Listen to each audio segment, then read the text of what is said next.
At least 32 people are dead and at least 700 injured after two earthquakes struck Venezuela on Wednesday. Now, these figures are expected to rise. Acting President Delcy Rodriguez has already declared a state of emergency, and we're bringing you all the information we have at this stage on this live stream. Please join in with your questions and concerns in our community chats on TikTok and YouTube. Some of you have already joined the YouTube chat. I can see user at CHI3FGRI3F who's saying back to back is unreal. How terrible. Hope they can recover. We'll be talking about recovery efforts potentially as well in this live stream. If you're from one of the affected regions and you want to write into us in the community chat, please identify yourself as being from one of those affected regions. We'll try and bring your comments in. We'll also be going live to Caracas to speak to journalists covering this tragedy. But as you can probably see in the studio, I already have Oscar Schlenker, who's been a long-time DW correspondent who's covered Venezuela for more than 15 years. You lived in Caracas as well, and you were recently over there. I want to go to the community and bring more live images in, but just Oscar, I mean, it's just the magnitude of this tragedy is still unfolding. I hope the people that you know in Caracas are all safe. Yeah, well, first of all, my heart goes out to my fellow Venezuelans. It's a very tough day for everybody. We've lived through tragedies before, and we've always come through, and I think this will be another one of those tests to our resilience. But yes, my family's okay, my friends are okay. Of very close people that have been very much affected by this earthquake. And of course, everybody is quite shaken about it. Yeah, and we want to sort of look at how people are reacting to this. Oscar, you'll be with us in the live stream for the next hour at least, and then you can send us your questions for Oscar. He has lived in Caracas for a number of years. But let's just bring you some more images from this terrible tragedy. Now, this is images of what this earthquake looked like when it struck. This is footage from the Simon Bolivar International Airport. Now, this was filmed by the Venezuela deputy for the state of Barinas, Wilmer Azuague, and uploaded to his Instagram account. You can see the shaking and the terror right there in those images. It shows the moment that the earthquake struck, and the airport, from what we've heard, is closed at the moment, along with other transportation networks across the country. We are going to go live to Caracas in just a moment, but just so you have a better idea of the earthquakes and the tragedy that we're talking about, it is in fact two earthquakes that struck in a quick succession. Now, the first was in the city of Moron that you see on the map over there, just to the left of Caracas on this map. It's about 168 kilometers west of the capital, Caracas. Now, this was a magnitude 7.2 on the Richter scale and was at a depth of around 22 kilometers. And then in under a minute, there was a second, even stronger quake, 16 kilometers south of Moron. Now, this was 7.5 on the Richter scale and at a depth of around 10 kilometers. Venezuelan authorities say that the states of La Guaira and Miranda are the hardest hit. That's what you've heard as well, right, Oscar, so far, that La Guaira and Miranda, we don't really have the figures from there as yet, do we? Let's go to Caracas, where we can speak to journalist Manaure Quintero. There you go, Manaure. Thanks for turning your video on for us. The fact that you even have the internet and we can talk to you is just stunning. I mean, describe for us where you are and what it is that we are seeing behind you. I'm currently in one of the buildings which collapsed yesterday after the earthquake. It's a 15th floor, like 15-story building. Like all the night, rescue teams and volunteers have been working very hard to try to find some survivors. Unfortunately, as I was informed, just 2 bodies was found so far, but the search still continues. I mean, are rescuers able to bring in heavy equipment? Because one would imagine you would require heavy equipment and lots of it to try and clear the amount of rubble that one is seeing behind you. Yeah, it depends. It depends a lot because, for example, this particular building is not so far from Main Avenue, so like bringing big machinery is not that hard. However, it's only a small like tractor which is moving some rubber. I will try to show you here. is just behind me down there. It's a small tractor working and trying to move some debris. But the majority of the people is just like volunteers and rescue teams working all together to try to find some survivors. I don't want to pick faults here, but it just looking at the images and the way you're describing it, Manaure, it just does not seem enough, right? Well, yeah, it's not enough, but also the tragedy is like it's unprecedented. There is a neighbor state, La Guaira state, which has like more than 20 buildings collapsed. So like there is a lot ongoing now, and I think like there is no country that by itself can manage this. And also the situation in Venezuela has been quite hard for the last 20 years. So you can imagine that the difficulties are a bit higher. Yeah, it's just whether I mean the scale of this tragedy and how it's going to unfold. It's just terrible just thinking about it. And people are saying in our community chat we're speaking to our community as well on YouTube and TikTok. Everybody's watching. They want to know what's happening in Venezuela. And people are also saying, for example, this user backcheck. The user is saying, "Stay strong, Venezuela. The world is coming to help." And I know that there have been offers of help that have been pouring in from lots of South American nations and the United States as well. Can you talk a bit about the death toll? Because, Manaure, we are hearing that officially, at least what the Venezuelan government is saying, is that 32 people are dead and about 700 people injured. Now, when I juxtapose that against what the USGS, the US Geological Service, is projecting through their modeling, that could be up to 10,000 and upwards of 10,000 dead. I mean, 32 just seems... I don't know if conservative is the right word for it. It just doesn't seem to be accurate as to the scale of this tragedy. Would you agree?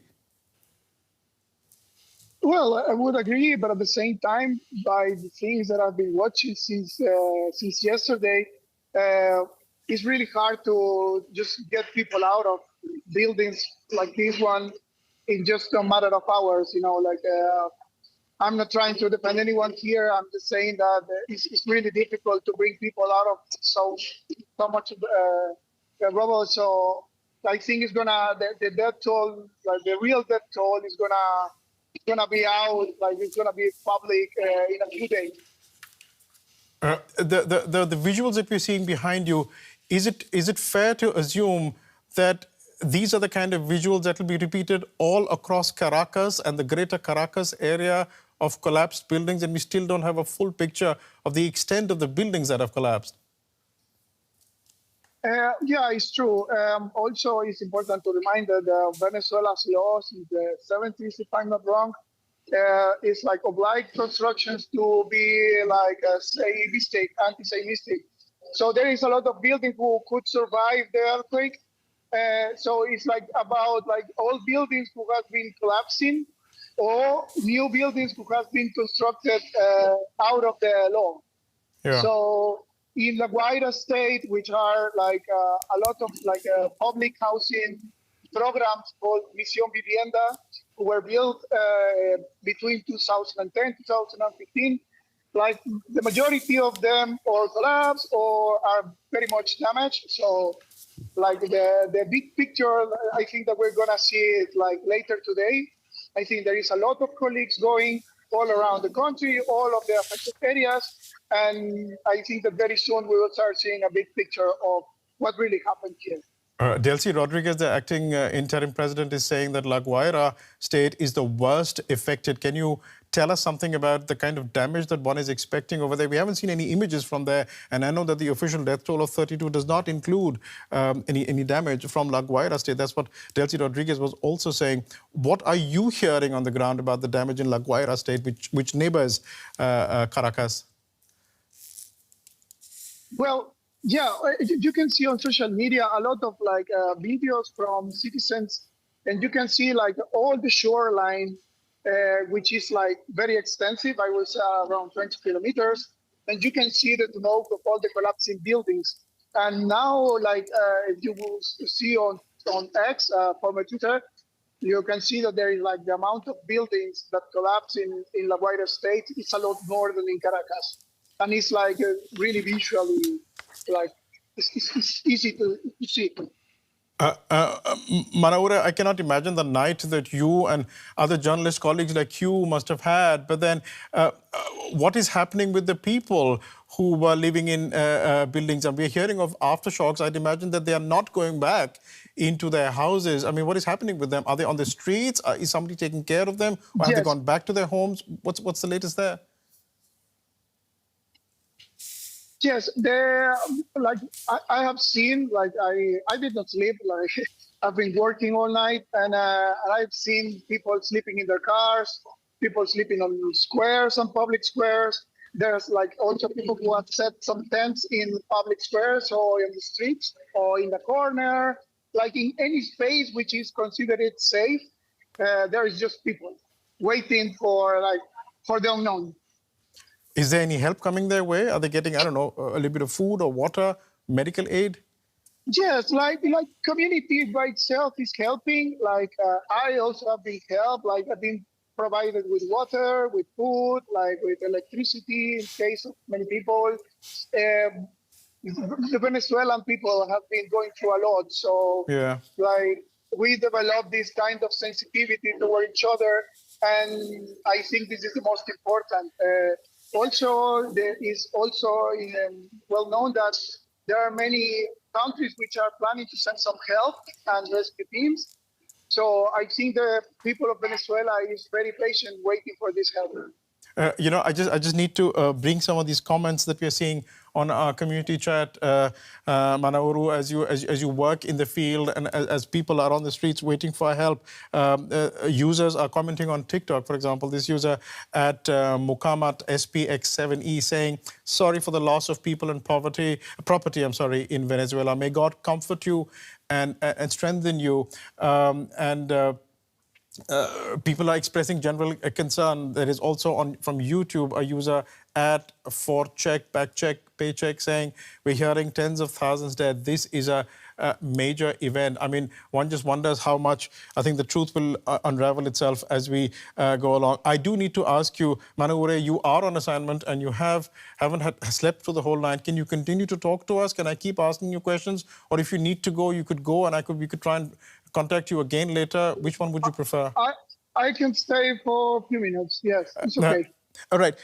How is this day going to pan out? Are we seeing representatives from the government coming out into these neighborhoods?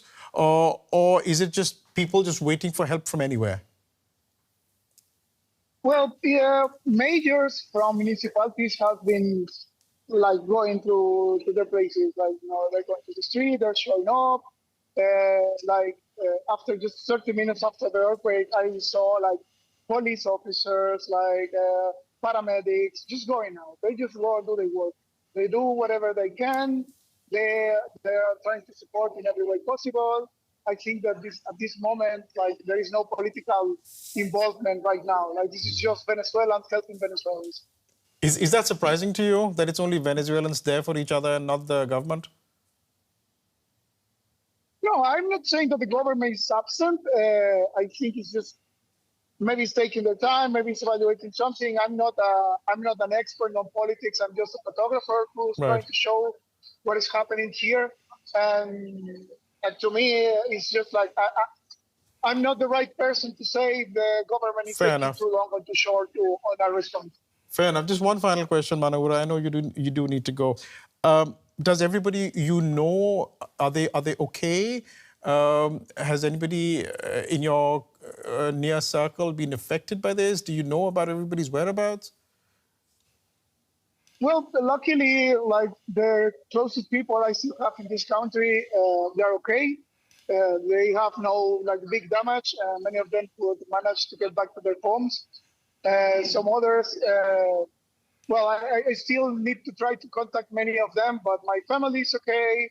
My family in other town, in my hometown, which is not so far from here, which was also affected, they are okay. But unfortunately, this tragedy is enormous, and it's going to be soon that when we start hearing some bad things. Manaure, thanks so much for that update. We'll let you go. We'll try and contact you again, and hopefully we can get through. If not, we'll understand that you're busy, and perhaps we're not being able to stay in touch with you. But please go for the time being. We'll try and touch back base with you later. Thanks, Manaure Quintero, a journalist and photographer working for Reuters. Thanks so much, Manaure. I just don't know. I mean, you're seeing those images from Caracas. You've lived there for about 15 years. Could you identify where he was? Could you? I mean, is that the kind of destruction we'll see all across Caracas and the wider Caracas area in the next few hours and days? Well, I'm from there. I was born and raised in Caracas. And actually, that part of Caracas, which is Los Palos Grandes, is one of the most affluent neighborhoods in Caracas. And to see buildings near the CAF and well-known buildings like the Hotel Altamira affected, those are emblematic buildings that have fallen as well. So it's very impactful to see that at this moment.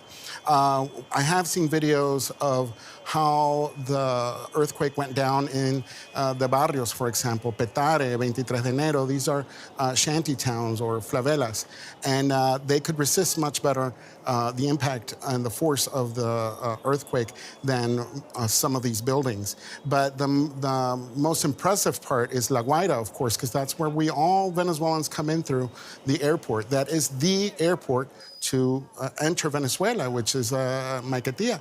And to see it affected by this earthquake, as well as all those apartment buildings, is shocking. I mean, there are questions coming in, particularly in relation to Caracas. This is from user at the UNQ80, who is asking what percentage of the buildings in Caracas are unlivable and how much of the infrastructure is destroyed. I know it's difficult for you or anybody on the ground to make an exact assessment, but based on what Manaure was saying over there about these building laws that were enacted in 1970s for buildings to be earthquake-proof and everything, do you have a figure or some estimation of what percentage of buildings in Caracas would be considered safe in an earthquake and what percentage would be prone to collapsing?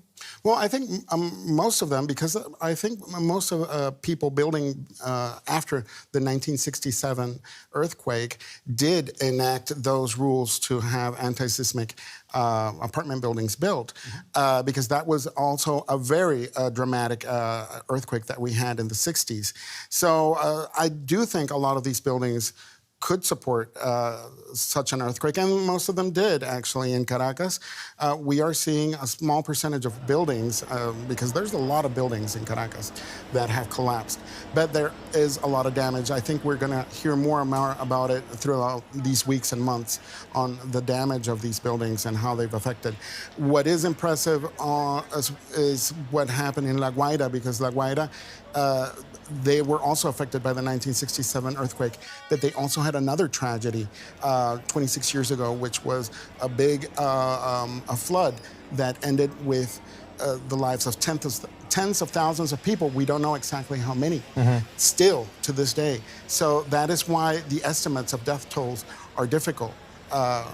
And reminding us of these tragedies that La Guaira has lived through. I mean, there's so much that is unknown, but it just increasingly sounds like from the way you are talking and what Manaure was saying there in Caracas, that La Guaira is this big unknown at the moment. And I know that Delcy Rodriguez, the acting interim president, has also been talking about the worst affected area. She's called La Guaira one of the worst affected areas. Let's just listen to what all Delcy Rodriguez has been saying. I must inform you that the most affected state by this unprecedented seismic phenomenon is the state of La Guaira. There are dozens of collapsed buildings, and we are currently engaged in very arduous rescue efforts to save the lives that God allows us to save. Likewise, I want to say that it is a true tragedy. And from here, our message of solidarity, and to those families who have lost loved ones, we convey our condolences and our support to them in these difficult times. And a state of emergency has also been announced in Venezuela. You know, we keep talking about La Guaira. We don't have any images from there, but I think it's just worth showing all of you, pardon me, where La Guaira state is in relation to Caracas. So if my colleagues can just come onto my computer when I have a Google Earth map open, I'm going to try and show you where La Guaira is. So once we get to that map, we'll show you. There you go. So where the mouse is currently, where the cursor is currently, that's Caracas. That's the capital. And if I just expand this a bit, so bear with me. I'm just trying to play with the mouse pad here. There you go. So basically, Caracas there on the right, and to the left of it is this entire state is basically La Guaira. I'm just trying to bring up the name. No, a little bit to the north. Yeah, I think I'm going to have to zoom out a bit and try and see. So there we go. So there, and that should be La Guaira. Bear with me, guys. It's a little fiddly. There you go. This right here is La Guaira, right? A little bit to the north and to the east, yes.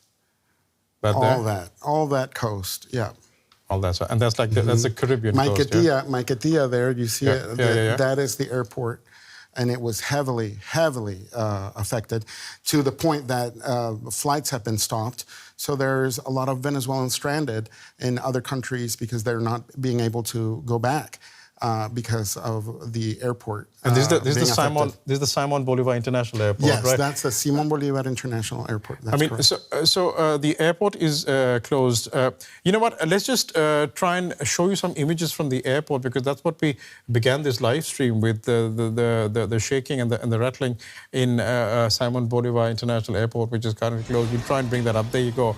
Now, this is something that was posted by the Venezuelan deputy for the state of Barinas. This was by Wilmar Azuaje. You can see the moment that the earthquake struck. Just look at the intensity of this. I mean, it's a concrete basement, it looks like, where all the cafes and everything are there. And I don't know how many times you've flown out of this airport, right? Every time. Every time. I was just there 3 weeks ago. And I should say that Wilmer Azuaje is a politician that was exiled and was able to return to Venezuela because of this amnesty law that has been enacted recently. So we are seeing a mixture of politics and natural disasters being played out as we speak. And it's just been 6 months since Maduro was taken out by the U.S. government in Venezuela. And all these changes have been quite traumatic. Of change in Venezuela. And this tragedy obviously will mark a spot in the zeitgeist of the Venezuelans. I do want to talk to you about the political situation in Venezuela and potentially the economic that is associated with it. But just on the airport, and maybe we can go back to the map that I have open on the Google Earth map that I have open on my computer. You know, the airport is very interesting because it is closed right now. And this is what I wanted to ask you as well. And a user is also asking on our community on YouTube. This is at the UNQ80 asking, can large planes like the C-17 land over there? And this becomes crucial because how does aid flow into Venezuela if the major airport is closed? Well, actually, 26 years ago, when the big flood of La Guaira affected millions of people, President Bush at that time sent 2 big ships to Venezuela because it was the port area of Caracas as well. And Hugo Chavez at the time that is this place sent it back. He didn't allow that aid to come in. Now I'm thinking that the aid that Trump has promised and Marco Rubio has promised with rescue workers and machinery to go now to Venezuela, I think it will be very much welcomed by Delcy Rodriguez at this point. There is another airport used for state airplanes in Caracas within the city. I think that's not been affected. And it's a large strip where big airplanes can land.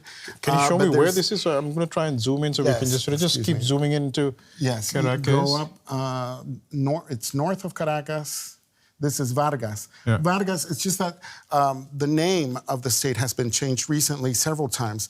So Vargas State, as it appears on Google, is actually La Guaira State now. Because it was recently changed the last year, so the name. But it's all that state that's north of the Avila Mountains, and you can go up to the port area to where the sea starts, and that's where most of the population lives in Vargas. Okay, and this airport that you were, I'm just slightly lost now. So this airport that you were talking about, that is in Caracas, it's further up, or? It's further up, yes. It's near the sea. Oh, right, okay. Yeah. Once you get to the, there, Maiquetía. There is the airport. So here are the ports. Right. Also from the sea, you can have a lot of access. And this is where aid could potentially come in. Yes, of course. Again, there is no confirmation as to whether aid will come in through there. I know that Delcy Rodriguez was talking about which countries have pledged aid. Secretary of State, U.S. Secretary of State Marco Rubio is saying that the U.S. will be sending and deploying on the ground aid and assistance very soon. But I think we have a soundbite from Delcy Rodriguez, don't we, on when she was listing the aid offers that Venezuela has so far received. If we had that soundbite, it's probably worth playing that now. We are currently declaring a state of emergency, as provided for in our Constitution. I would like to thank the governments around the world that immediately after these earthquakes occurred, reached out to Venezuela to offer solidarity and support. The United States, Panama, Qatar, Cuba, Nicaragua, Turkey, Jordan, Barbados, Curacao, Colombia, the United Kingdom, Brazil, Mexico, the United Nations and financial institutions, all of which have already communicated through various channels with the Venezuelan government to express their solidarity with the people of Venezuela.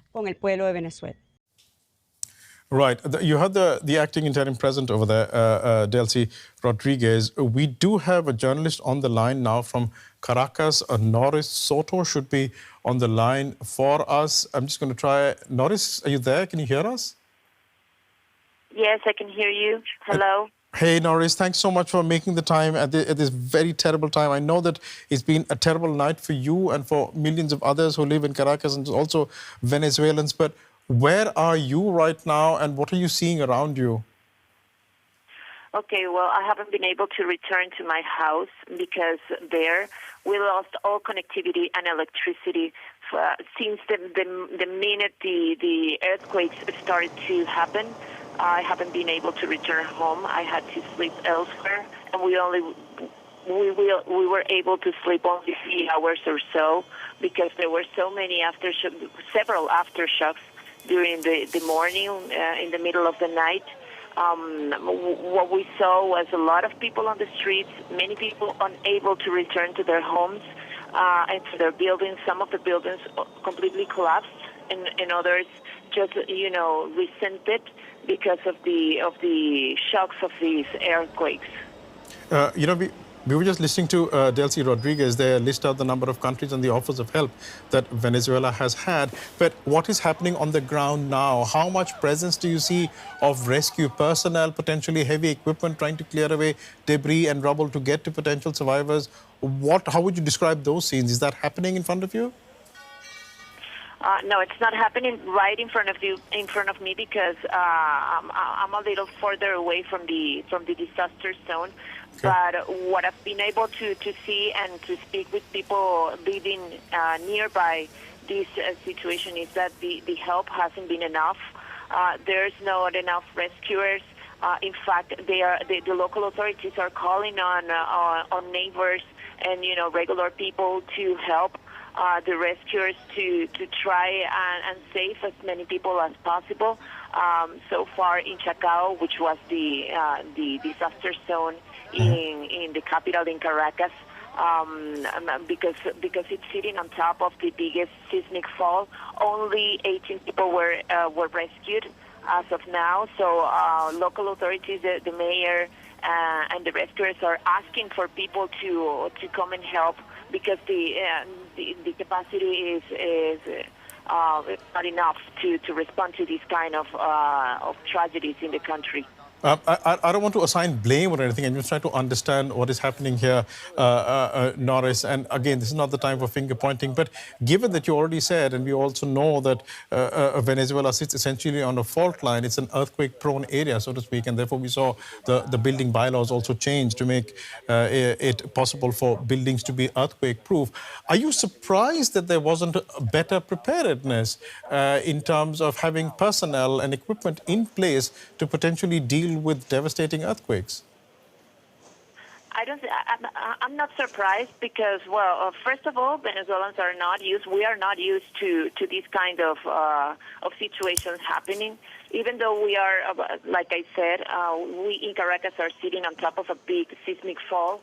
But the last earthquake that happened in the country was in 1967, basically 50, 60 years ago. And you know, this is a sign of how the country is currently, how the economic situation, how the political situation has hit the country. We don't have a solid health infrastructure. We don't have a solid electrical grid and connectivity. And even now, people are asking for Venezuela authorities to leave the banning of social media like X and many media outlets which are banned right now, which are because we need information, and if the government keeps hiding and keeps suspending and keeps banning media and social media, and that's not going to happen. Noris, I'm speaking to you right now on the phone. Earlier, we were talking to your colleague Manaure Quintero. We were speaking to him on a live line. We could see a video with him. It seems that the internet is working. Is that correct? And telephone connections, at least on the mobile connections, are still working. If that is so, are Venezuelans being able to contact each other and find out each other's whereabouts? In some zones better than others. Okay. For example, in La Guaira, which is basically a disaster zone. It was the worst situation. La Guaira, for all our viewers, is the state of Venezuela, which holds the biggest port and the biggest airport and the most important airport of the nation, was severely hit, and they don't have any kind of connectivity, any kind of cell phone or internet functioning, and they are basically begging, pleading for the international community and for the people to help them to find their relatives and loved ones. This was a disaster zone in Caracas. Some zones have electricity and connectivity, and some others not. Where I stand right now, I have an okay connection to calls, but for example, I cannot do videos. So right. This is a play by ear situation. Some zones are better than others. Noris, I know this is very early days in the early hours in this tragedy. I mean, the scale is just unfolding as we are talking. I just wanted to ask you if you know, I mean, Delcy Rodriguez was talking about all these offers of help from other countries and everything. And I'm talking to Oscar Schlenker, my longtime DW colleague, who's sitting in the studio. And the Simon Bolivar International Airport appears to be shut.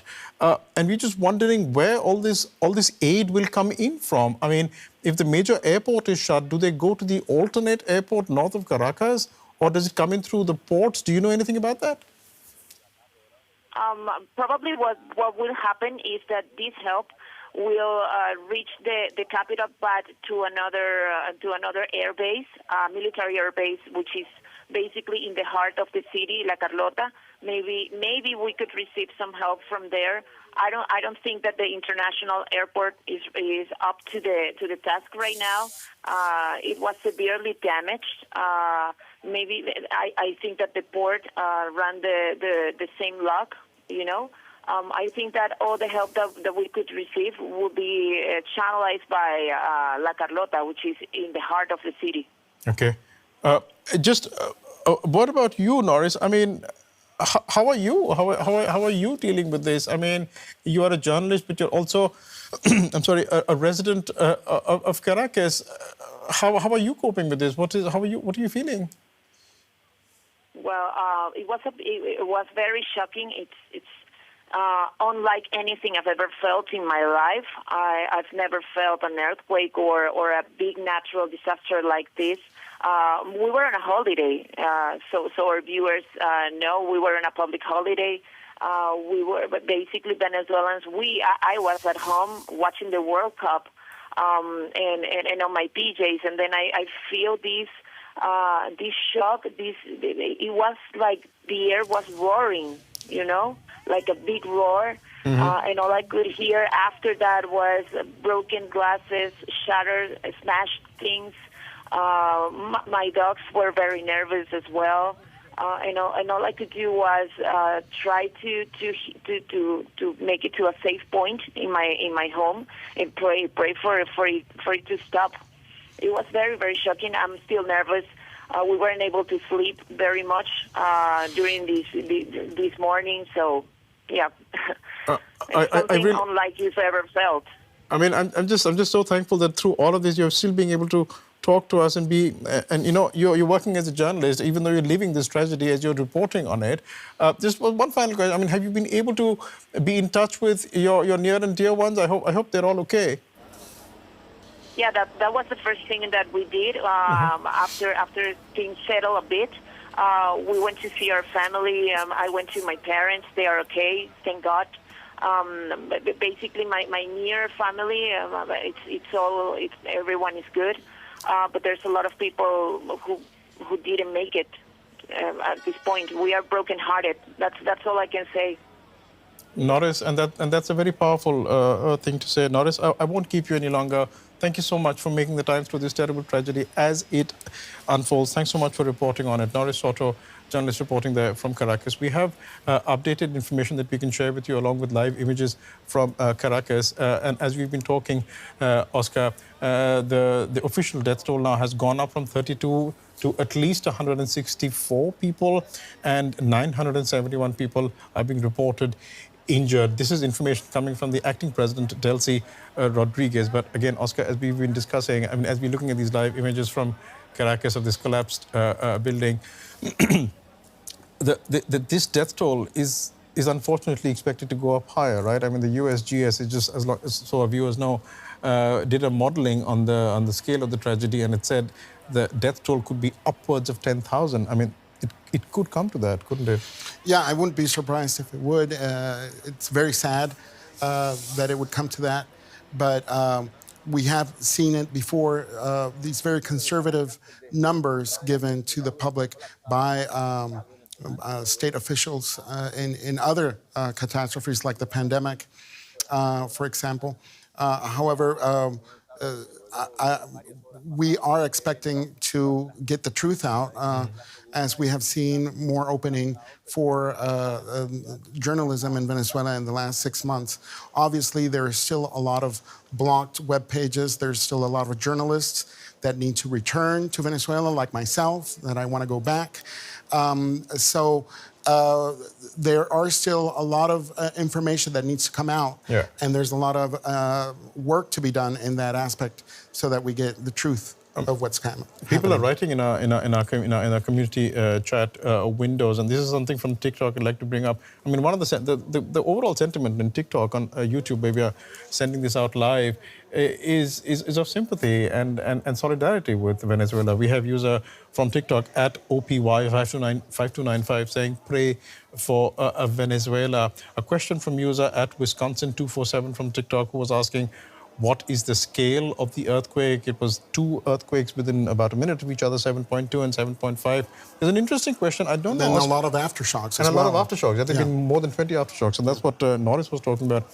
User at MERP103, and I hope I'm pronouncing that correctly, asking on TikTok, were the earthquakes on 2 separate plates? I mean, do you know anything about that, Oscar? Because Venezuela is on a tectonic plate, isn't it? It is on a tectonic plate. We had, I think the most recent earthquake was in 2010, and before that we had another earthquake in 1997 that was very dramatic in the coastal area of Sucre.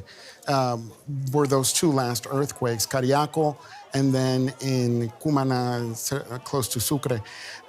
So that's a little bit more eastern to Caracas. An earthquake so close to La Guaira and Moron, where the first earthquake was, is the first time I've seen one so much to the west. But we are prone to earthquakes.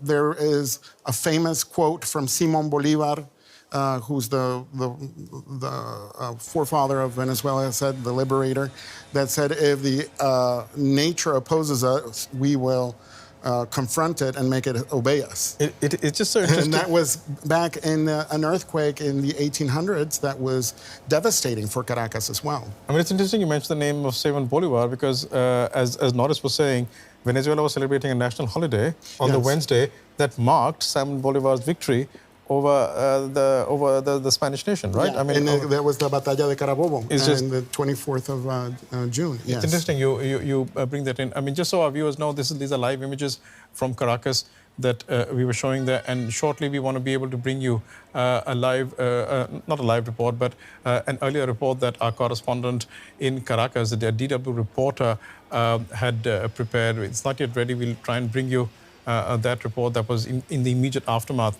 in the immediate moments after the earthquake struck. But, you know, Oscar, back to a point that you were making earlier about the regime, and we are talking about an acting president and a regime that was unpopular, at least abroad. It was also unpopular amongst many Venezuelans, the Maduro regime, and then Maduro was captured by the United States. You have the new regime now. Alonso Rules, our user on YouTube, is asking, how is the regime going to cover this one up? I mean, there is no chance to be able to cover this up, right? I mean... Well, I mean, these natural disaster moments are make or break moments for a political regime. So it depends on how well they manage this catastrophe, how well they manage the aid they receive, how much corruption will be an issue with the aid. Those are always questions that arise during natural disasters and the rebuilding or recuperating from such devastating tragedies. So it is a break or make moment for Delcy Rodriguez and also for the opposition that is trying to go back into Venezuela or that is trying to have changes. I mean, we were recently talking about elections in Venezuela, and Dinora Figuera, the acting president of the 2015 National Assembly, which is the only recognized one from the United States, went back to Venezuela. That was an important political moment to further elections in Venezuela. Now, how will this earthquake affect those talks about election? It's, well, we'll just have to see, because obviously it will be affected. Just to expand on that, I mean, like, you had the United States capture Nicolas Maduro, and Donald Trump posted on Truth Social immediately after this earthquake. We'll return to these live images in a moment, but maybe we can bring up that Truth Social post, because it just concerns the political situation in Venezuela. Look, that is what he posted in the immediate aftermath of the earthquake. And it's interesting what is written over there, where he says that we will be there for our new and great friends. That's the line right at the bottom, obviously referring to the people of Venezuela. One would imagine this is about the people of Venezuela and not so much about the government. I just want to know how the US figures in all of this. We are talking about a country that is politically weakened. The leader has been captured. Before that, he was unpopular. His elections weren't always considered legitimate. You've reported on that, so-called elections. How does the United States figure in this? Do Venezuelans think of the United States as their new and great friend? Because Donald Trump certainly seems to think that Venezuelans are the United States' new and great friends. Well, first of all, it's very strange to report on these issues. But obviously, Venezuelans want aid. They want help, and they were expecting this help throughout all these 6 months. There is a crippling economic crisis in Venezuela as we speak. And people thought that before this earthquake, the U.S. was going to bring, you know, some kind of aid for the economic situation to improve because of the oil industry, because of new industries coming into the country. And that was a big aspect of hope for a lot of Venezuelans. So obviously they were already open for the U.S. to be a friend and to improve the economic situation. Now with this tragedy, I would imagine more so than ever, especially within the regime or the government that has been very complying to what Trump and the Trump administration has been directing on what they want to do in Venezuela. Okay, let's go back to Caracas, although you're seeing live images from there. We'll go back to Manaure Quintero, a journalist and photographer whom we were speaking to earlier in the live stream. Manaure, thanks so much for making it back. We're just so glad that we have you again. Can I just direct certain questions that our users are asking in the community? For example, on TikTok, at user Beryl Faye is asking, are the buildings that collapsed abandoned and old? For example, the building behind you, is that relatively new or was that old? No. I used to live in this street before. This building was like fully inhabited. It was like 15-story building full of people. And even though yesterday when I just arrived here, I just saw like inhabitants of this building like crying and telling that they were very lucky to get out before it collapsed. I mean, there are lots of these collapsed buildings across Caracas, I would imagine. Would those generally be older buildings or would those be newer buildings? I'm just, I guess, referring to the quality of buildings and the build quality of apartments in Caracas. Well, it's important to point that like the economy here kind of like stalled since 2008. So like new buildings are not very common here. Like it was just after, I mean, it's like 2019 with some, I don't know how, but some like luxury buildings were like constructed. And wait, sorry. And I am now like, and they're just, but they're in a different part of the city, which was not very much affected by the earthquake. These are buildings usually from the 80s or 90s. Okay. Well, it's good to have that reference. Manaure, the internet connection, I think, could just drop out anytime, but I'll just keep talking to you as long as we have you. And thanks again for making the time for us, Manaure. Can you, I mean, I don't know, maybe my assessment is wrong, but I'm just looking at the live images that you're providing there in the background to you.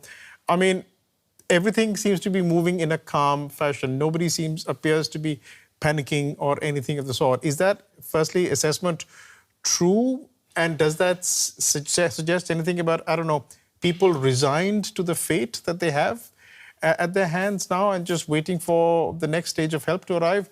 How would you assess it? No, I just think that this just happened just now, you know, it's like less than 12 hours. So I think that people are just waiting. There's inhabitants of the building just next to me, and they're just there. Some are concerned, some are just silent, watching how all these volunteers and rescue workers are trying to remove the debris to find people. Judge, I won't take up much more of your time, Manaure. I mean, it's already it's a lot of stress that you're also coping with. What do you think is going to be happening through the rest of the day? Do you think aid is going to start arriving from all the countries that have promised it, for example? Or do you think that the government will be able to I mean, I know it's just an assessment. I am not expecting specific answers from you, but just as somebody over there who's lived in Caracas for so long, what do you think is, how's this day going to pan out? Well, the only thing I can tell you is what I am able to see. You know, like I haven't seen many things on social media or governments offering help, but I'm not sure when it's gonna land. Are people just resigned to seeing whatever shape or form the next step takes? Is that where we are at now? Yes, I think so. Manaure, I'll leave it there. Thanks so much for joining us. It's been such a privilege to be able to talk to you and for your clear, calm-headed analysis and reporting from such a disaster zone. Thanks so much. Take care. Thank you very much. I mean, it's extraordinary what journalists like Manaure and Noris are going through. I know that you would also like to be back in Venezuela, but it's just the situation is such that one doesn't know when that is going to happen. I mean, and you mentioned that people seem very calm and collected. This is not the first tragedy we've seen. Yeah. I mean, yes, it is a big earthquake and it has taken a big toll on Venezuelans. But we have resisted tragedies throughout the past 26 years, crisis, floods, political turmoil. And people have resisted because of this calm and collected attitude that is a testament to our resilience as Venezuelans. I mean, people are talking about, we were talking about, rebuilding stuff and basically aid arriving, and people are commenting on this. I mean, first about the death toll. I mean, the official death toll is at 164 people. This is as per... My apologies, I'm so sorry. This is as per Acting President Delcy Rodriguez. And we have on YouTube a user, there we go, at Alonso Rules, he's saying that the earthquakes in Turkey in 2023 had 58,000 fatalities. I don't know if it was 58,000, but he says this one will be worse. I really hope that he's wrong and it's not going to be as bad I do too. as that. I mean, the Wrong. USGS projection is upwards of 10,000. The UN Q80, a user, is saying that at least 30% of the buildings will have to be demolished completely and rebuilt. It will take a decade to rebuild. I mean, we have no way of verifying if that's actually going to happen. We don't know the extent of the damage already. But, we just so our viewers know, these are live images that they're seeing from Caracas of a collapsed building. Just, do you know where this location is? Looking at this, can you tell? Or it's okay if you don't know.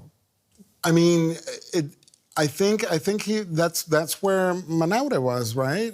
That's the same location. It seems to be. You're right. Yeah. It seems to be. Well, I know that the most affected area in Caracas was Los Palos Grandes, but from the rubble and the nearby buildings, I am.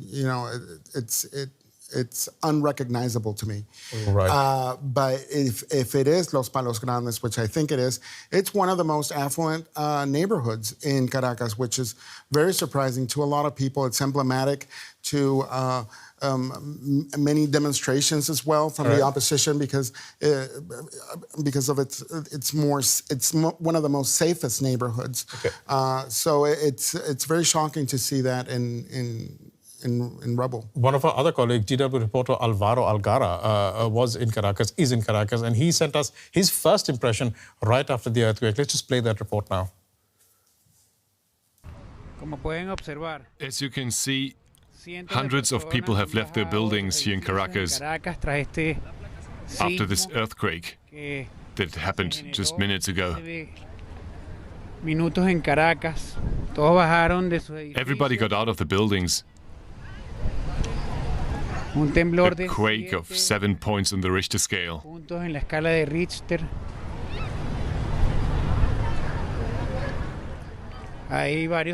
Several buildings have been damaged. Officially, we don't know if anyone has been hurt. What we do know is that the nervousness can be felt in the city. All the neighbors of this complex came to the park, and they are staying here for now, taking their cars out of the parking garages.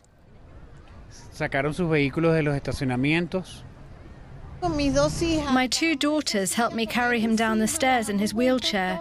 I remember the quake from 1967, and this one. I think this one was stronger. 2 walls inside my home cracked. It was in another part of town, and 2 buildings there just collapsed. The front part of the Spanish consulate. My son was waiting there for me. I got out of my truck and just started running. I wanted to make sure everyone's safe. But the quake was very, very, very strong. We were just talking about this. We have to get better and prepare for such events. We really do. That report by Alvaro Algara, DW reporter in Caracas. We have about 2 minutes left to go. I mean, it's just extraordinary listening to Venezuelans immediately after this earthquake. What does that tell us about Venezuelans as people? We're ready to face anything head on and rebuild and reconstruct. And, as I said, it's a testament to our resilience that we've supported so much in the last few decades. This is yet another difficulty that we're going to have to face to rebuild the country, but there is a hope for that, to rebuild and make Venezuela a better place for everyone. Oscar, thanks so much for coming into the studio to sort of break that down for us on a day that is a tragedy that is unfolding as we speak. Thanks for offering us that perspective, and thanks also to all of you on TikTok, YouTube, and on TV who are watching this broadcast. Thanks for sending in your comments and concerns and prayers for Venezuela. Before we go, just a quick recap. The official death toll, again, this is just the official death toll from Venezuela, from the acting president, Delcy Rodriguez, is at 164 people killed and about 971 injured. I think Oscar and I both agree, and we all know that this toll will unfortunately go up. We just don't know where it is going to end. It's still early hours in this tragedy. Thank you all so much for joining us on this live stream. Thanks for sending us your comments. You can follow all the latest updates to do with this earthquake, these twin earthquakes, on dw.com. There's a live blog over there, and you can also follow our social media channels for the latest updates. Oscar, thanks again for coming in. Thanks to all of you too. Thanks so much. Bye-bye.